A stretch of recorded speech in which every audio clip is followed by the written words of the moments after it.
Hello everyone, I am Sunny your physics teacher. Welcome back to my YouTube channel. Work power energy के आज के इस lecture में हमें वर्क एनर्जी थ्योरम के ऊपर बेस्ड दो और बहुत अच्छे टेक्निकल न्यूमेरिकल्स को सोल्व करेंगे। तो फर्स्ट न्यूमेरिकल में देखो क्या गिवन है। एक्सेलरेशन ड्यू टू ग्रेविटी की value near the surface of earth 10 metre पर सेकंड स्क्वायर गिवन है। और मान लो ये एक स्मूथ कर्वी ट्रैक है।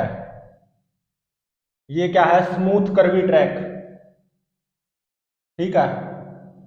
और ये मेरा क्या है? ग्राउंड। ठीक है। यहाँ पे एक छोटी सी दीवार है। इस छोटी सी दीवार से एक मासलेस स्प्रिंग कनेक्टेड है। यहाँ पे ये मासलेस स्प्रिंग नेचुरल लेंथ में है। ठीक है।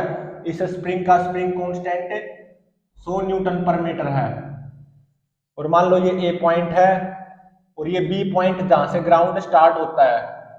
और ये स्प्रिंग नेचुरल लेंथ में है तो ये पॉइंट सी बोल दिया मैंने। तो ये बी सी, ये लंबाई कितनी गिवन है? 5 मीटर। और इस बी पॉइंट से आगे ये ग्राउंड रफ है। ठीक है। और कोफिशिएंट ऑफ फ्रिक्शन कितना गिवन है? 0.5। और ये हाइट ये कितनी गिवन है? 10 मीटर। ठीक है। तो अब मैंने क्या किया, यहां से ए पॉइंट से 100 ग्राम का ब्लॉक रेस्ट से रिलीज कर दिया। Release from rest. तो देखो क्या होगा, क्योंकि ये हमारा कर्वी ट्रैक स्मूथ है तो काइनेटिक एनर्जी बढ़ेगी, ग्रेविटेशनल पोटेंशियल एनर्जी घटेगी। ए पॉइंट से बी पॉइंट तक मैकेनिकल एनर्जी कंजर्व रहेगी।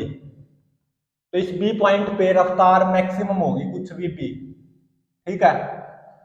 तो फिर उसके बाद में यहाँ पे ग्राउंड पे ये हमारा block under kinetic friction retard होगा। होने को ये हो सकता है कि जब ये हमारा ब्लॉक रिटार्ड होगा इसी पॉइंट से पहले ही रेस्ट पे आ जाए, मतलब स्प्रिंग में कोई कंप्रेशन आ ही ना पाए। तो सबसे पहले तो ये चेक करना है, will there be compression in spring? क्या स्प्रिंग में कोई कंप्रेशन आएगी? अगर हाँ, इफ यस, अगर आएगी तो then first time what will be maximum compression in spring? पहली बार स्प्रिंग में मैक्सिमम कंप्रेशन कितनी होगी अगर स्प्रिंग में कंप्रेशन आएगी तो इसमें चार ऑप्शन गिवन है, A B C D. A option में क्या गिवन है? 18.23 सेंटीमीटर। बी ऑप्शन में 28.23 सेंटीमीटर।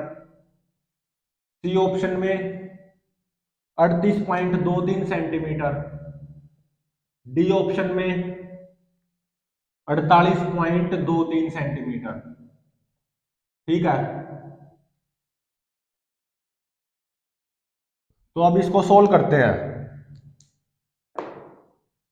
देखो इस कर्वी ट्रैक पे जब ये मेरा ब्लॉक नीचे की तरफ आएगा तो ग्रेविटेशनल पोटेंशियल एनर्जी घटेगी, काइनेटिक एनर्जी बढ़ेगी।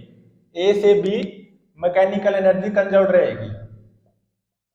ए to B mechanical energy conserved, क्योंकि हमारा कर्वी ट्रैक क्या है? स्मूथ।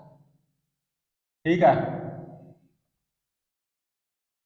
ए से बी इस कर्वी स्मूथ ट्रैक पे मैकेनिकल एनर्जी कंजर्व्ड रहेगी। तो मैकेनिकल एनर्जी कंजर्वेशन अप्लाई कर दो, E A is equal to E B. और इस ग्राउंड पे मैं रेफरेंस के तौर पे ग्रेविटेशनल पोटेंशियल एनर्जी को जीरो मान के चल रहा हूं रेफरेंस के तौर पे।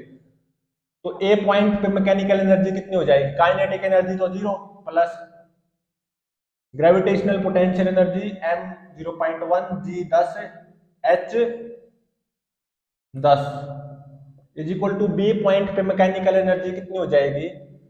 ग्रेविटेशनल पोटेंशियल एनर्जी तो zero plus kinetic energy half m v B square. तो यहां से वी बी की वैल्यू कितनी निकल के आएगी? 14.142 मीटर पर सेकेंड। ठीक है। तो वी बी कितना निकल के आ गया?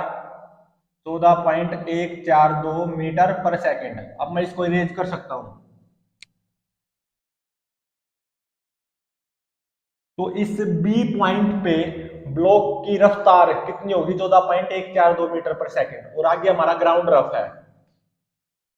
तो होने को ये भी हो सकता है कि जब ये मेरा block under kinetic friction retard होगा आगे, इसी पॉइंट पे पहुंचने से पहले ही ब्लॉक रेस्ट पे आ जाए, तो ब्लॉक का एफबीडी देखो क्या बनेगा। मैं ऐसा मान के चल रहा हूं स्प्रिंग में कोई कंप्रेशन नहीं लाएगा, ये ब्लॉक सी पॉइंट से पहले ही रेस्ट पे आ जाएगा।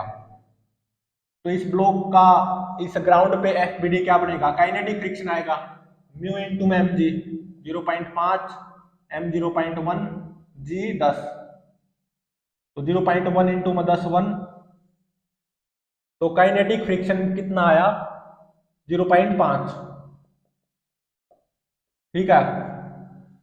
तो अब देखो अंडर काइनेटिक फ्रिक्शन ये मेरा ब्लॉक इस ग्राउंड पे चलेगा, जब रिटार्ड होगा तो एक्सेलरेशन कितना आएगा? नेगेटिव, क्योंकि ब्लॉक इस डायरेक्शन में चलेगा, काइनेटिक फ्रिक्शन इस डायरेक्शन में।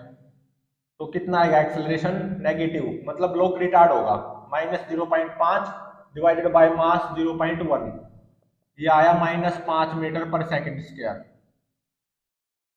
और मैं ये मान के चल रहा हूं जब मेरा ब्लॉक यहां से आगे की तरफ ग्राउंड पे चलेगा और रिटार्ड होगा, तो ये स्प्रिंग में कोई कंप्रेशन नहीं लाएगा, मतलब सी पॉइंट से पहले ही रेस्ट पे आ जाएगा। ऐसा मैं मान के चल रहा हूं, ठीक है या नहीं थोड़ी देर में पता चल जाएगा। तो v square is equal to u square plus 2 apply कर दो। V square is equal to 0, u square 14.142 का स्क्वायर प्लस 2 रिटार्डेशन या acceleration -5 due to kinetic friction into mass. तो ये s कितना आएगा? 20 मीटर। तो अब देखो ये तो 5 मीटर है, तो इसका मतलब स्प्रिंग में फर्स्ट टाइम कंप्रेशन जरूर आएगी। ठीक है, स्प्रिंग में फर्स्ट टाइम कंप्रेशन जरूर आएगी। There will be compression in spring. ठीक है,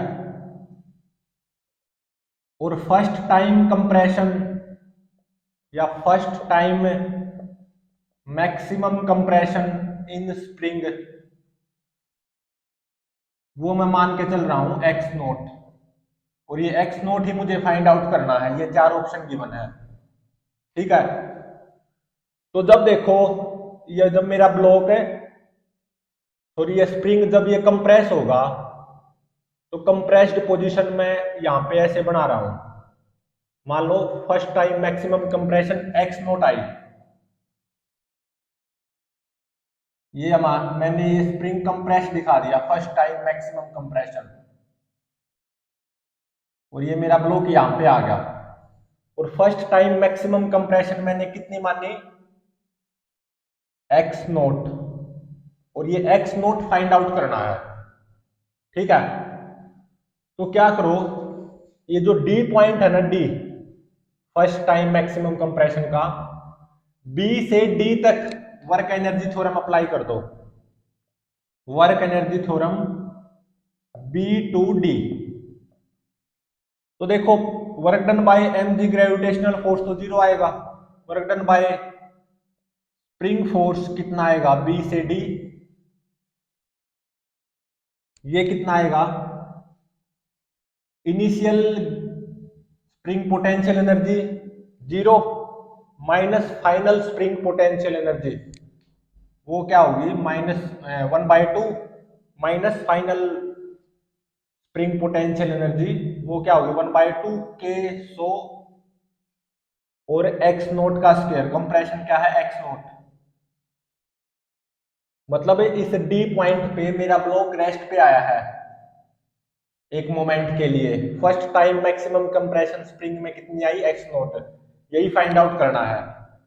तो मैंने क्या किया है, बी से D work energy theorem apply करना चाहता हूं मैं। तो बी से D work done by MG force 0, work done by normal reaction भी 0 आएगा। बी से D work done by spring force क्या आएगा? Initial elastic potential energy 0। B point पे तो जब मेरा ब्लॉक था तो स्प्रिंग तो नेचुरल लेंथ में था, तो इनिशियल इलास्टिक पोटेंशियल एनर्जी 0। और जब मेरा ब्लॉक डी पॉइंट पे पहुंचा है, रेस्ट पे आया है, फर्स्ट टाइम में कंप्रेशन स्प्रिंग में एक्स नोट आई है, तो उस टाइम पे स्प्रिंग तो कंप्रेस है बाय एक्स नोट, तो स्प्रिंग के अंदर इतनी इलास्टिक पोटेंशियल एनर्जी स्टोर होगी ना, 1/2 के एक्स नोट स्क्वायर। तो बी से डी ये work done by spring force आ गया कितना, -50 एक्स नोट स्क्वायर। और बी से डी जब मेरा ब्लॉक गया है तो काइनेटिक फ्रिक्शन भी आएगा ब्लॉक पे, तो work done by kinetic friction वो कितना आएगा, बी से D force dot displacement. Kinetic friction का मैग्नीट्यूड वो कितना 0.5,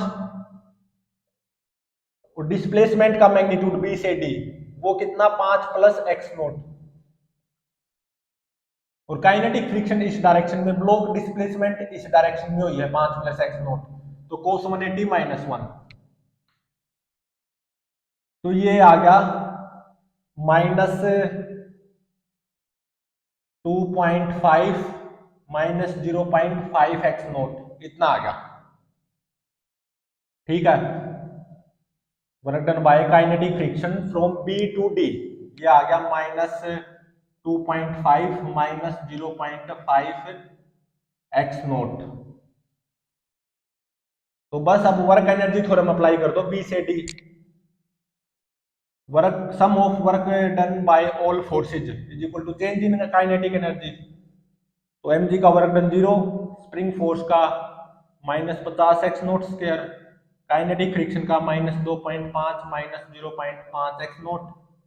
ठीक है, is equal to change in kinetic energy of block B से D, final kinetic energy 0 minus initial kinetic energy half mass of the block V B का square, और इसका square आएगा 200। ठीक है, तो ये आ जाएगा 2 से 200 100 पे कट गया, 100 इंटू में 0.1 मतलब 100 इंटू में 1/10, तो ये आ गया -10 -10 joule will be change in kinetic energy of block from B to D. ठीक है, तो जब मैं इस क्वाड्रेटिक इक्वेशन को सोल्व करूंगा तो एक्स नोट की वैल्यू मुझे क्या मिलेगी, जब मैं इसका क्वाड्रेटिक इक्वेशन को सोल्व करूंगा एक्स नोट की वैल्यू आएगी 0.382 मीटर, इसको सेंटीमीटर में कन्वर्ट करो, ये कितना आ गया 38.23 सेंटीमीटर। ठीक है, ये कितना आया 0.3823 मीटर, तो इसको सेंटीमीटर में कन्वर्ट कर दो, तो आइए आ गया 38.23 सेंटीमीटर। तो फर्स्ट टाइम इस स्प्रिंग में मैक्सिमम कंप्रेशन एक्स नोट वो कितनी आएगी 38.23 सेंटीमीटर। ये हमारा आंसर हो गया, hence option C is correct. तो जो इस न्यूमेरिकल में पूछ रखा था वो तो निकल गया, first time maximum compression spring में कितनी आएगी एक्स नोट 38.23 सेंटीमीटर। अब मैं इसकी पूरी स्टोरी बताने जा रहा हूं, इस पूरे न्यूमेरिकल की क्या होगा। इस न्यूमेरिकल में जो पूछ रखा था ना वो तो आंसर निकल गया, first time maximum compression in spring 38.23 centimetre. ठीक है, तो जब मैंने वर्क एनर्जी थ्योरम बी से डी अप्लाई की तो first time maximum compression in spring x note ये मुझे कितनी मिली 0.3823 मीटर या 38.23 सेंटीमीटर। ठीक है, आंसर जो निकल पूछ रखा था वो तो निकल गया। अब इसकी पूरी स्टोरी डिस्कस करते हैं, इस पूरी न्यूमेरिकल की कि भाई इस न्यूमेरिकल में क्या होने जा रहा है, इस ब्लॉक के साथ क्या होगा। तो अब देखो, जब फर्स्ट टाइम इस स्प्रिंग में मैक्सिमम कंप्रेशन आई 0.3823 मीटर या 38.23 सेंटीमीटर, जब मेरा ब्लॉक डी पे आया एक मोमेंट के लिए रेस्ट पे, तो अब देखो स्प्रिंग फोर्स एक्ट करेगा कितना 100 इंटू में एक्स नोट, के इंटू में एक्स नोट इस ब्लॉक पे, के एक्स होता है ना spring force, elongation sorry maximum compression X note है, कितनी 0.3823, ये जितना भी आएगा ये 0.5 न्यूटन लिमिटिंग फ्रिक्शन फोर्स से तो ज्यादा ही आएगा। मतलब जब मेरा ब्लॉक फर्स्ट टाइम रेस्ट पे आया है यहाँ पे इस डी पॉइंट पे, या मेरे स्प्रिंग में फर्स्ट टाइम मैक्सिमम कंप्रेशन आई है एक्स नोट, तो मेरा ब्लॉक एक मोमेंट के लिए ही रेस्ट पे आया है। ये कैसे पता चला? जो स्प्रिंग फोर्स आएगा ना due to compression in spring, इतना, ये 0.5 न्यूटन लिमिटिंग फ्रिक्शन से ज्यादा है, तो ये आगे मेरा स्प्रिंग इस डी पॉइंट पे ही नहीं रहेगा हमेशा। मतलब ये स्प्रिंग हमेशा 38.23 सेंटीमीटर से कंप्रेस नहीं रहेगा। अब ये मेरा ब्लॉक इस डायरेक्शन में चलेगा क्योंकि ये ड्राइविंग फोर्स का काम करेगा ना, जो कि ऑब्वियसली नजर भी आ रहा है 0.5 न्यूटन लिमिटिंग फ्रिक्शन से ज्यादा है। ठीक है, तो अब ये देखो डी से सी, मतलब नेचुरल लेंथ तक ये मेरा अब स्प्रिंग वापस आएगा या नहीं, अब ये पता करते हैं। ठीक है, मेरा स्प्रिंग नेचुरल लेंथ तक आएगा नहीं, आएगा भी या नहीं, तो क्या करो, वर्क एनर्जी थ्योरम अप्लाई कर दो। डी टू सी मतलब x naught maximum compression position से नेचुरल लेंथ तक। ठीक है, तो work done by M G और work done by normal reaction force तो जीरो आएगा। Work done by kinetic friction वो क्या आएगा? अब मेरा ब्लॉक डी से सी मूव करेगा, और करेगा भी, ये हमें पहले पता चल गया, क्योंकि इस डी पोजीशन पे जो स्प्रिंग फोर्स आया था वो 0.5 न्यूटन लिमिटिंग फ्रिक्शन से ज्यादा था, तो ये मेरा स्प्रिंग अब थोड़ा सा कम कंप्रेस होना शुरू होगा, या मेरा ब्लॉक डी से नेचुरल लेंथ की तरफ आना शुरू होगा। और मैं ये मान के चल रहा हूं ये स्प्रिंग नेचुरल लेंथ तक आएगा, या मेरा ब्लॉक डी से सी तक आएगा, तो work done by kinetic friction देखो कितना आएगा। काइनेटिक फ्रिक्शन का मैग्नीट्यूड 0.5 इंटू में डिस्प्लेसमेंट का मैग्नीट्यूड मतलब एक्स नोट, और वो कितनी है मीटर में? 0.3823। काइनेटिक फ्रिक्शन तो इस डायरेक्शन में आएगा, डिस्प्लेसमेंट 0.3823 मीटर इस डायरेक्शन में है, तो cos 180 -1। ठीक है, और work done by spring force वो कितना होगा? Initial elastic potential energy minus final elastic potential energy. Initial मतलब डी पोजीशन पे वो कितनी है? हाफ के 100 एक्स नोट का स्क्वायर 0.3823 का square minus final natural length पे तो जीरो ही हो जाएगी। ठीक है,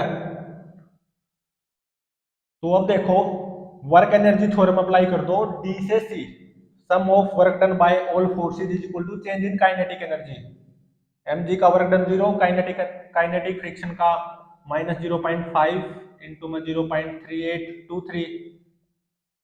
ठीक है, प्लस स्प्रिंग फोर्स का work done from D to C this 50 into में 0.3823 का square is equal to change in kinetic energy. जब मेरा ब्लॉक इस सी पॉइंट पे आएगा या स्प्रिंग नेचुरल लेंथ पे आएगा, तो ब्लॉक की रफ्तार मान ली मैंने वीसी, वापसी में वीसी, तो final kinetic energy half M 0.1 V C का square minus initial kinetic energy zero. तो यहाँ पे वीसी आप फाइंड आउट कर सकते हो, ये कितनी आएगी? 11.92 मीटर पर सेकेंड। ठीक है, तो जब मेरा ब्लॉक ये कंप्रेस होके फर्स्ट टाइम मैक्सिमम कंप्रेशन होके एक्स नोट 0.3823 मीटर या 38.23 सेंटीमीटर, तो वापसी में ये नेचुरल लेंथ पे आएगा जरूर। तो नेचुरल लेंथ पोजीशन में वापसी में इस ब्लॉक की रफ्तार वीसी होगी, और वो कितनी होगी? 11.92 मीटर पर सेकेंड। ठीक है, 11.92 मीटर पर सेकेंड।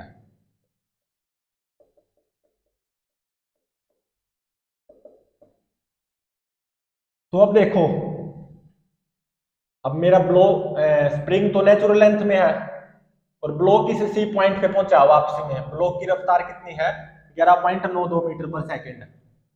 मैं ऐसा मान के चल रहा हूं ये ब्लॉक वापसी में इस बी पॉइंट तक आएगा, स्प्रिंग तो नेचुरल लेंथ में ही रहेगा। वापसी में ये block under kinetic friction retard होता होता सी से बी तक पहुंचेगा, मैं ऐसा मान के चल रहा हूं। तो v square is equal to u square plus 2 apply कर दो। वापसी में इस बी पॉइंट पे ब्लॉक की रफ्तार में वी बी डैश मान रहा हूं, तो वी बी डैश का square is equal to u square, मतलब वी सी का स्क्वायर 11.92 का स्क्वायर प्लस 2।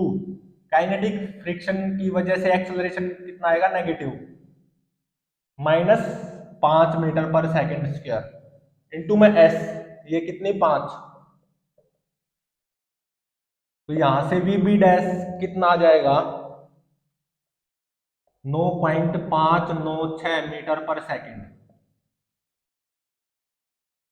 तो ये वी बी डैश मुझे मिल गया, मतलब वापसी में ये block under kinetic friction retard होता होता इस बी पॉइंट पे जरूर पहुंचेगा। तो रफ्तार कितनी होगी? वी बी डैश पॉजिटिव आई ना, तो मतलब जरूर पहुंचेगा, 9.596 मीटर पर सेकेंड होगी। वी बी डैश कितनी आई? 9.596 मीटर पर सेकेंड। ठीक है, तो मेरा ब्लॉक की रफ्तार इस बी पॉइंट पे वी बी डैश 9.596 मीटर पर सेकेंड है। तो फिर ये इस स्मूथ कर्वी ट्रैक के ऊपर चढ़ेगा ना? बिल्कुल चढ़ेगा, और मान लो एच हाइट तक चढ़ेगा।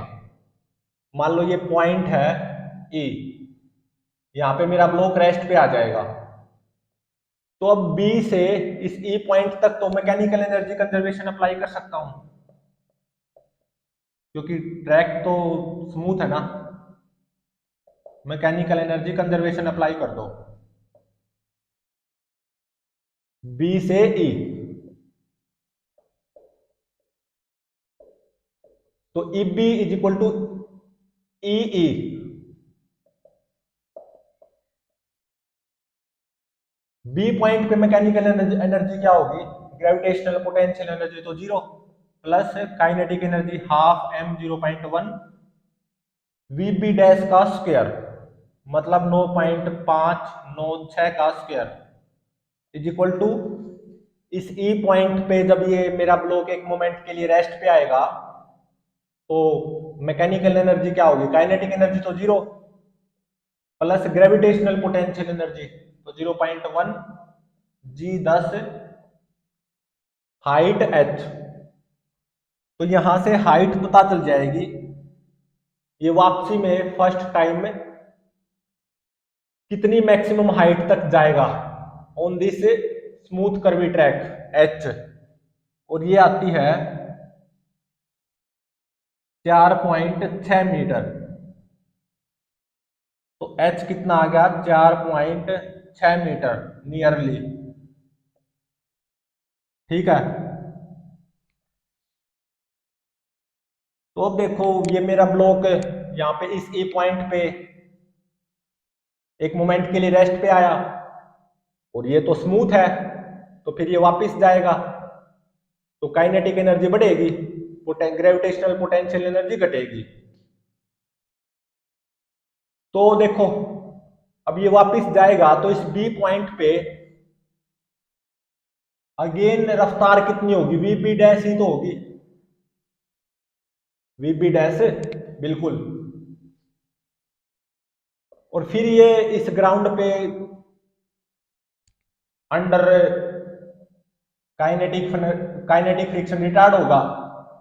तो अब मैं ये मान के चल रहा हूं कि ये स्प्रिंग तक पहुंचेगा ही नहीं, या मतलब सेकंड टाइम में इस स्प्रिंग में कोई कंप्रेशन नहीं लाएगा।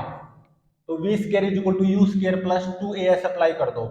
We square 0 is equal to u square, मतलब वी बी डैश का स्क्वायर 9.596 का square plus 2 a -5 retardation due to kinetic friction into में एस, तो ये एस आती है 9.2 मीटर, लेकिन ये तो 5 मीटर है।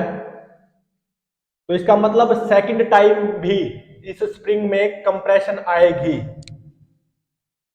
सेकंड टाइम भी इस स्प्रिंग में कंप्रेशन आएगी। Second time maximum compression spring में कितनी आएगी, अब वो फाइंड आउट करते हैं।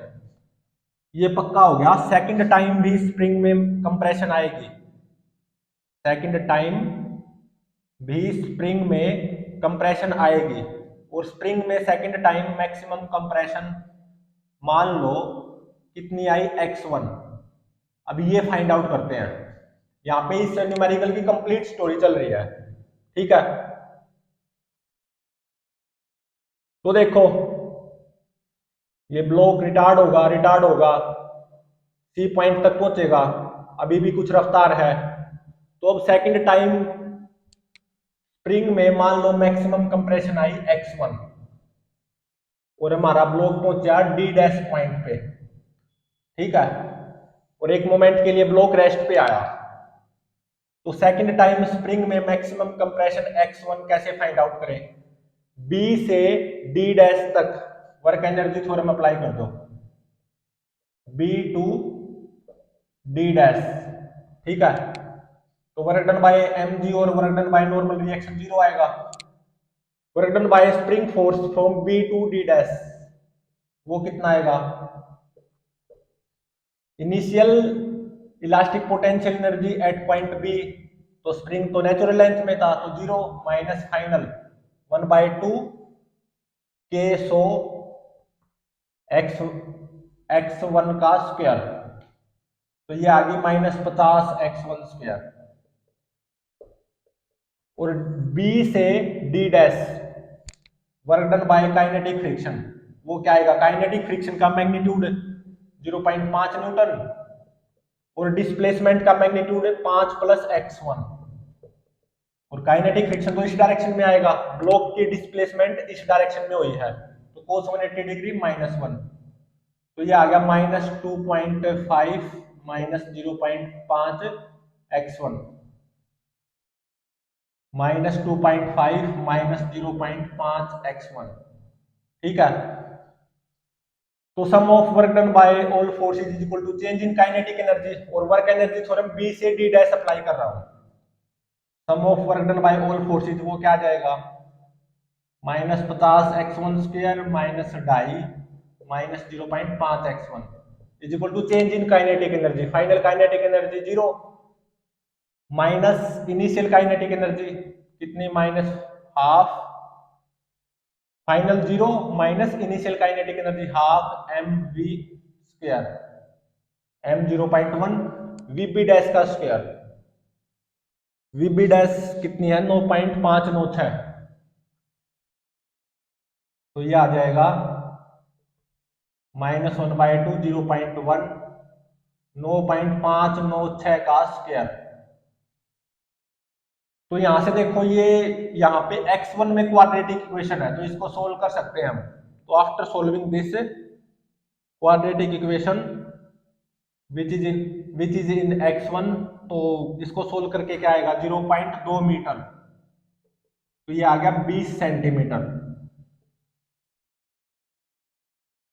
तो सेकंड टाइम में भी ये स्प्रिंग कंप्रेस होगा, और सेकंड टाइम स्प्रिंग में मैक्सिमम कंप्रेशन कितनी आएगी x1 20 सेंटीमीटर, हालांकि ये पूछ नहीं रखा, स्प्रिंग में केवल फर्स्ट टाइम मैक्सिमम कंप्रेशन पूछ रखी थी x0, जो कि हमने निकाल लिया था 38.23 सेंटीमीटर।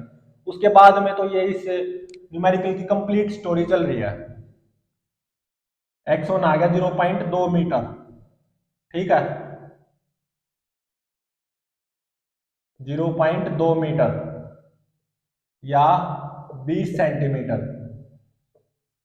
अब देखो जब सेकंड टाइम स्प्रिंग में मैक्सिमम कंप्रेशन x1 आई है 0.2 मीटर या 20 सेंटीमीटर, क्या ये ब्लॉक यहीं पे रेस्ट पे रहेगा, इसका पता कैसे चले, जो ड्राइविंग फोर्स आएगा स्प्रिंग फोर्स जो प्रोवाइड करवाएगा k इंटू में x1, सो इंटू में x1 0.2, ये ऑब्वियसली 0.5 न्यूटन लिमिटिंग फ्रिक्शन से ज्यादा ही है, तो इसका मतलब ये मेरा ब्लॉक अब टुवर्ड्स नेचुरल लेंथ मतलब सी पॉइंट चलेगा, बिल्कुल ठीक है। और मान लो ये सी पॉइंट पे पहुंचेगा अभी, मतलब हमारा स्प्रिंग अगेन नेचुरल लेंथ में आएगा, ऐसा मैं मान के चल रहा हूं। तो अब क्या करो, डी डैश से C work energy theorem apply कर दो, D dash to C x1 compression to natural length, तो work done by kinetic friction कितना होगा, कितना आएगा, काइनेटिक फ्रिक्शन तो इस डायरेक्शन में और डिस्प्लेसमेंट इस डायरेक्शन में x1 या 0.2 मीटर, तो काइनेटिक फ्रिक्शन का मैग्नीट्यूड 0.5, डिस्प्लेसमेंट का मैग्नीट्यूड 0.2 मीटर या x1, और cos 180 -1,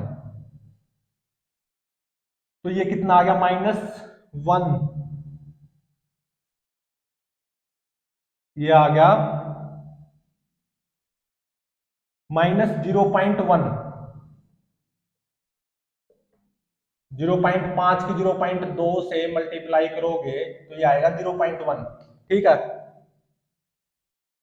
और work done by spring force वो क्या आएगा, D dash to C initial spring potential energy minus final, final spring potential energy तो जीरो होगी, इनिशियल 1/2 के सो x1 का स्क्वायर मतलब 0.2 का स्क्वायर, तो ये आ गया 50 इंटू में 0.2 का square. D dash to C work energy theorem apply करनी है, sum of work done by all forces is equal to change in kinetic energy, ठीक है। तो मान लो अब जो रफ्तार होगी वो होगी वी सी डैश,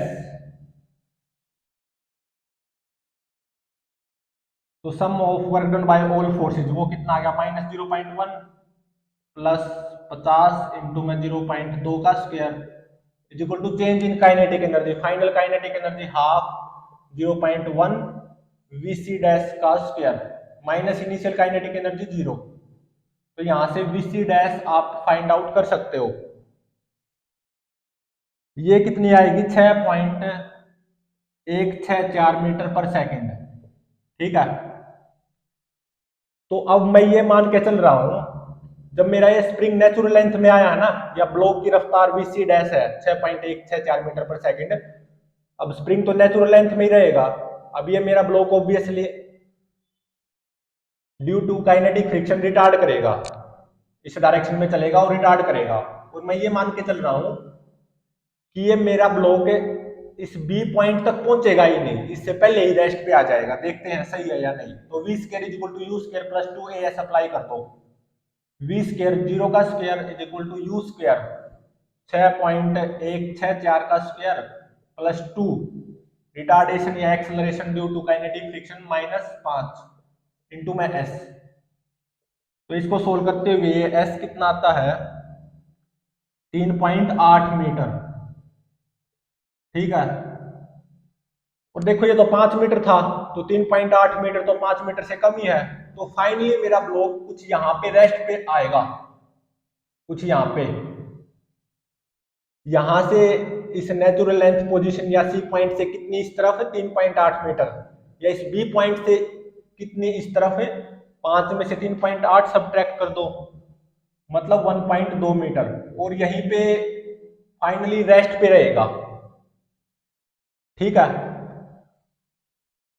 तो फाइनल रेस्ट पोजीशन इस ब्लॉक की कहां होगी, बी पॉइंट से इस तरफ 1.2 मीटर, और यहीं पे अब मेरा ब्लॉक रेस्ट पे रहेगा। अब मैं इस पूरे न्यूमेरिकल की एक बार फिर से स्टोरी को रिवाइज करता हूं, हुआ क्या है। यहां से मैंने ब्लॉक को रेस्ट से रिलीज किया था, काइनेटिक एनर्जी बढ़ी, ग्रेविटेशनल पोटेंशियल एनर्जी घटी, ए से बी मैकेनिकल एनर्जी कंजर्वेशन, ठीक है। और इस बी पॉइंट पे रफ्तार कितनी आई, वीबी 14.142 मीटर पर second, under kinetic friction retard हुआ, सी पॉइंट तक जरूर पहुंचा, कुछ रफ्तार थी, और फिर इसने स्प्रिंग को फर्स्ट टाइम कंप्रेस किया बाय एक्स नोट 38.23 सेंटीमीटर या 0.3823 मीटर, जब मेरा ब्लॉक फर्स्ट टाइम रेस्ट आएगा। और फिर क्या हुआ, ये स्प्रिंग नेचुरल लेंथ में आया, ठीक है। और फिर इसकी रफ्तार, जब हमारा स्प्रिंग नेचुरल लेंथ में आया तो इस ब्लॉक की रफ्तार वीसी ये कितनी आई थी, 11.92 मीटर पर सेकंड। फिर ये अंडर काइनेटिक फ्रिक्शन रिटार्ड हुआ और इस बी पॉइंट तक भी पहुंचा, और इस बी पॉइंट पे रफ्तार कितनी आई, वीबी डैश 9.596 मीटर पर सेकंड।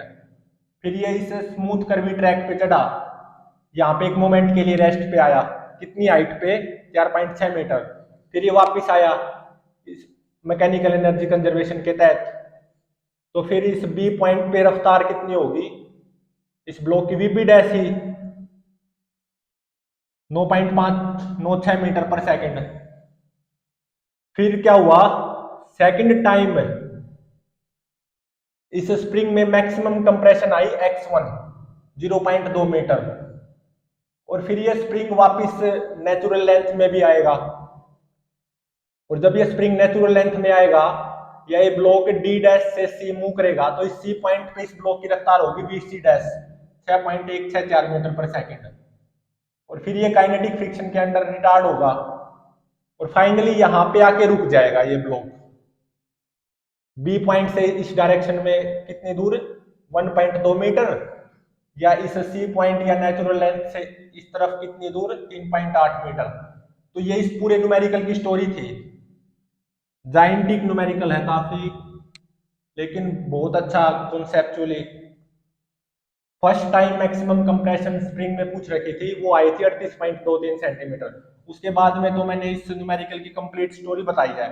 मतलब फाइनली ये ब्लॉक इस पोजीशन पे रेस्ट पे आके रुकेगा, यहाँ पे इस बी पॉइंट से इस तरफ 1.2 मीटर। अब देखते हैं सेकंड न्यूमेरिकल में क्या गिवन है। Numerical number second, again acceleration due to gravity की value near the surface of earth 10 metre पर सेकंड स्क्वायर गिवन है। न्यूमेरिकल नंबर सेकंड, ठीक है। और मान लो ये एक ट्रक है, क्या ये एक ट्रक, ये ट्रक का फ्लोर है,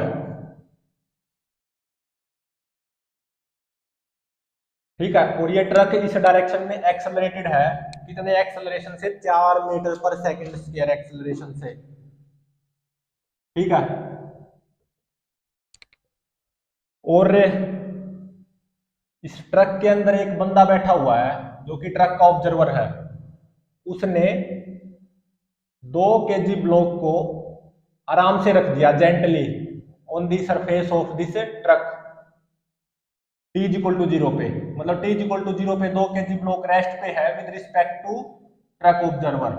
ध्यान रहे, coefficient of friction between 2 kg block and surface of the truck या फ्लोर ऑफ द ट्रक ये 0.2 गिवन है।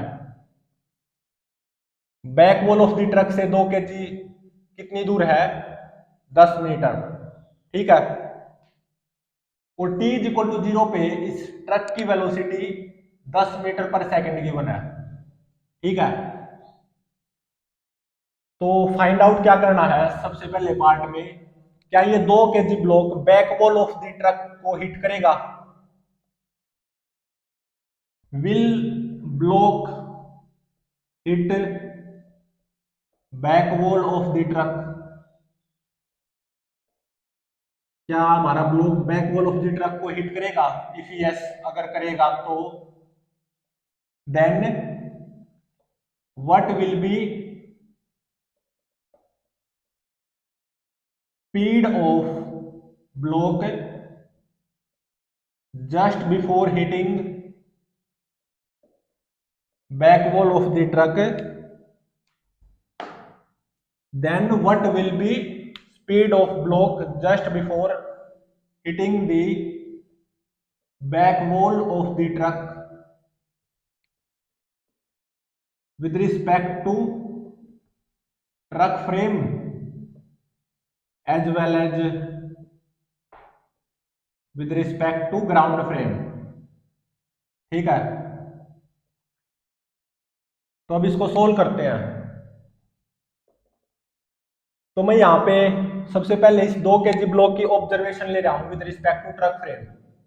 Observation with respect to truck frame.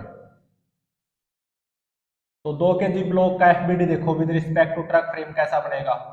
2 kg block पे mg फोर्स आएगा 20 न्यूटन और N1 नॉर्मल रिएक्शन आएगा by the floor of the truck on the bottom of 2 kg block 20 newton ही, और एक should of force लगाना अनिवार्य है। कितना, 2 चौके 8 न्यूटन। और देखो लिमिटिंग और काइनेटिक फ्रिक्शन की वैल्यू वो कितनी आएगी, 20 इंटू में 0.2 या 4 न्यूटन। और ये 8 Newton pseudo force driving force का ही तो काम करेगा फ्रॉम ट्रक फ्रेम है, और जो कि 4 न्यूटन लिमिटिंग फ्रिक्शन से ज्यादा है। तो 2 kg ब्लॉक पे by the floor of the truck इस डायरेक्शन में काइनेटिक फ्रिक्शन आएगा 4 न्यूटन।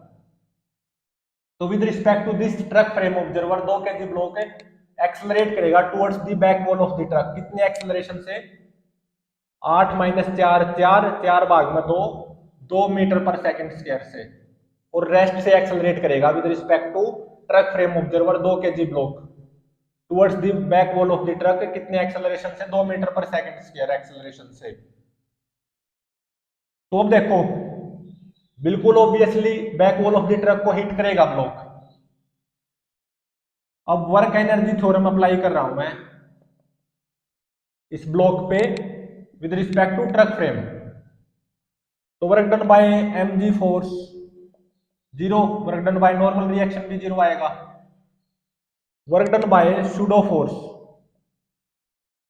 वो क्या आएगा, force dot displacement. Work energy theorem कहां से कहां तक अप्लाई कर रहा हूं, from this point two just before hitting the wall, ठीक है।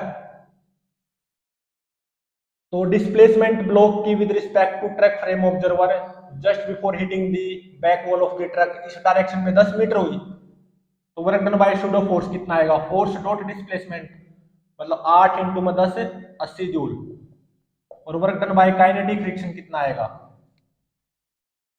-40 जूल, क्योंकि काइनेटिक फ्रिक्शन इस डायरेक्शन में 4 न्यूटन, और डिस्प्लेसमेंट ब्लॉक की 2 kg ब्लॉक की just before hitting the back wall of the truck with respect to truck frame observer इस direction में 10 मीटर। तो अब वर्क एनर्जी थ्योरम अप्लाई कर दो इस 2 kg ब्लॉक पे with respect to truck frame observer from this point t is equal to 0 to just before hitting the back wall of the truck। तो sum of work done by all forces कितना आ गया, 80 minus 40 40 is equal to change in kinetic energy half m 2 v 1 स्क्वायर minus initial kinetic energy of 2 kg block with respect to truck at t is equal to 0, rest पे था ना तो 0 होगी। तो यहां से v1 कितना निकल के आया, √40, और ये आता है 6.324 मीटर पर सेकंड, ठीक है। तो अब देखो ये 2 kg ब्लॉक को कितना टाइम लगेगा back wall of the truck को हिट करने में। s is equal to ut plus half a t square लगा दो फ्रॉम ट्रक फ्रेम, s कितना 10, यूटी 0 हाफ एक्सेलरेशन 2 मीटर पर second square with respect to truck frame observer into में t square. तो यहां से आ गया टाइम √10 सेकंड, तो ये आता है 3.162 सेकंड। ये block definitely back wall of the truck को हिट करेगा किस टाइम पे, 3.162 सेकंड पे। और इस ब्लॉक की रफ्तार just before hitting the back wall of the truck with respect to this truck frame observer वो क्या होगी, 6.324 मीटर पर सेकंड, ठीक है। अब मैं इस 2 kg ब्लॉक की ऑब्जर्वेशन लेता हूं with respect to ground frame observer. Ground frame observer तो मेरा ये है। तो इस ब्लॉक का एफबीडी देखो कैसा आएगा, mg 20 Newton, normal reaction by floor of the truck 20 Newton. केवल सूडो फोर्स को हटा दो तो 4 न्यूटन काइनेटिक फ्रिक्शन आएगा आगे की तरफ। और t इज इक्वल टू 0 पे देखो 2 kg ब्लॉक रेस्ट पे है विद रिस्पेक्ट टू ट्रक, और t इज इक्वल टू 0 पे ट्रक की रफ्तार या वेलोसिटी आगे की तरफ 10 मीटर पर सेकंड है। तो क्या using relative motion t is equal to 0 पे इस 2 kg ब्लॉक की वेलोसिटी आगे की तरफ 10 मीटर पर सेकंड नहीं होगी, बिल्कुल होगी। और ये मेरा block from ground frame t is equal to 0 से 3.162 सेकंड तक आगे की तरफ एक्सेलरेट करेगा। कितने एक्सेलरेशन से? 4 भाग में 2 मीटर पर सेकंड स्क्वायर से। तो जब ये मेरा block back wall of the truck को हिट करने वाला होगा तो with respect to ground frame ये 2 kg ब्लॉक आगे की तरफ कितना चला होगा? S is equal to u t plus half t square लगा दो। यू कितना? 10 t 3.162 plus half acceleration 2 time 3.162 का स्क्वायर। यूजिंग कैलकुलेटर ये कितना आता है? 41.618 मीटर। अब मुझे at T is equal to 3.162 second पे just before hitting the back wall of the truck 2 kg block की रफ्तार या स्पीड या वेलोसिटी फाइंड आउट करनी है with respect to ground frame observer. तो मैं वर्क एनर्जी थ्योरम अप्लाई करूंगा इस 2 kg ब्लॉक पे with respect to ground frame from T is equal to 0 to T is equal to 3.162 second. तो work done by mg force तो 0 आएगा, work done by normal reaction भी 0 आएगा। केवल किसका वर्क डन आएगा? ग्राउंड फ्रेम से काइनेटिक फ्रिक्शन का। और वो कितना आएगा? t इज इक्वल टू 0 से 3.162 सेकंड तक force dot displacement, kinetic friction का मैग्नीट्यूड, डिस्प्लेसमेंट का मैग्नीट्यूड 41.618 और ग्राउंड फ्रेम से t इज इक्वल टू 0 से t is equal to 3.162 second तक है। ये मेरा 2 kg ब्लॉक आगे की तरफ डिस्प्लेस हुआ होगा कितना? 41.618 मीटर। तो डिस्प्लेसमेंट और काइनेटिक फ्रिक्शन में एंगल कितना? 0 cos 01। तो sum of work done by all forces ये आ जाएगा 4 इंटू में 41.618, ठीक है, is equal to change in kinetic energy half m 2 final speed v2 with respect to ground frame at t is equal to 3.162 second उसका square minus initial speed का square 10 तो using calculator ये कितना आ जाएगा? v2 की value 16.323 metre पर second. ये यहाँ पे मैंने वर्क एनर्जी थ्योरम ही अप्लाई किया है ग्राउंड फ्रेम से इस 2 kg ब्लॉक पे from t is equal to 0 to 3.162 second. तो at t is equal to 3.162 second पे just before hitting the back wall of the truck 2 kg block की रफ्तार with respect to truck frame observer v1 होगी थी 6.324 metre पर second. और उसी instant पे just before hitting the back wall of the truck 2 kg block की speed with respect to ground frame वो कितनी होगी? 16.323 मीटर पर सेकंड। तो प्लीज चैनल को लाइक शेयर और सब्सक्राइब जरूर करें क्योंकि ये दोनों जेईई एडवांस लेवल की प्रॉब्लम्स हैं।